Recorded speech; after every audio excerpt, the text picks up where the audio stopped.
عالسلامة، مساء النور، نسلم عليكم، نسلم على الناس اللي يحبوني، الناس اللي يحبوا ورد الغضبان. اليوم أنا بحذا خويا نزار عبد القادر، لا جيت نقول نزار بان لي إياد ولدك نزار. إياد وينك شنو أحوالك؟ إياد ديما معانا نقصتنا رحمة اليوم، المساند الرسمي لوردة ونزار، ونقصتنا رحمة اللي هي زوجة نزار، نقدم لها تحية.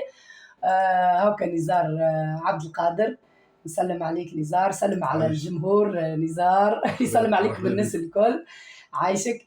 نحب الحقيقة نشكركم، نشكر جمهوري اللي شجع فيا والناس اللي يحبوني. فرحانة برشا بنجاح معناها أغنيتي وقبول أغنيتي يا لله واش تديري وحبيبي ما هو الغيري، جاية تتمسكن باللي تتمكن. بإمضاء الموسيقي والموزع، أكبر موزع وأحلى موزع نزار عبد القادر، خويا وعشيري. أنا ونزار عشرة 20 سنة. ما شاء الله نزار قديش عشرة أنا وياك؟ أكثر من 20 سنة. أكثر، مازلت أنا مانيش فنانة هكا ولا لا؟ لا فنانة ونص. أي لا معناها مازلت دخلت جمال الفن. الحقيقة نزار يحضر لي تو إن شاء الله في ألبوم كامل، واليوم إن شاء الله ربي يسهل. من ضمن أغنيتي لله واش تديري، واليوم نعملوا في غنية، نحضر في غنية ظلمني وبكى وسبقني وسبقني وشكى. ظلمني وبكى سبقني وشكى، كلمات وألحان محسن الماطري، نقدم له تحية. محسن الماطري عنده برشا غنيات حلوين، برشا برشا برشا. هذايا موسيقي زادا كبير ومزاودي وطلع برشا فنانين. محسن الماطري بالنسبة لي أنا أستاذ كبير برشا، ونقدره ونحترمه، وإن شاء الله باش نتعامل معاه في برشا برشا برشا غنيات إن شاء الله.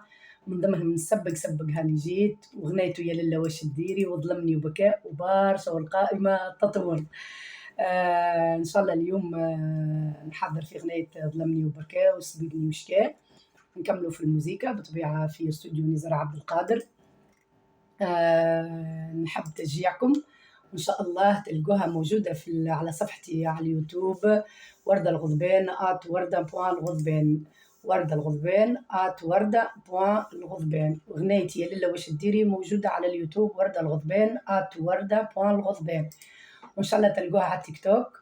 وإن شاء الله الأسبوع هذايا تسمعوا أغنيتي جديدة مع يا لله واش تديري، ظلمني وبكى وسبقني وشكى، على قناة الحوار التونسي مع هادي زعيم، زاد نقدم له تحية. ونحب تشجيعكم، ونحب زاد دعمكم على صفحتي على اليوتيوب وردة الغضبان @وردة.الغضبان، وتلقوا غنياتي كلهم على التيك توك. والعمل ما عادش يزين تو من النوم. تشجيعكم ليا هو اللي يدعمني أكثر وأكثر. نحبكم برشا، وردة الغضبان يعيشكم، وإن شاء الله فما برشا جديد. نحبكم.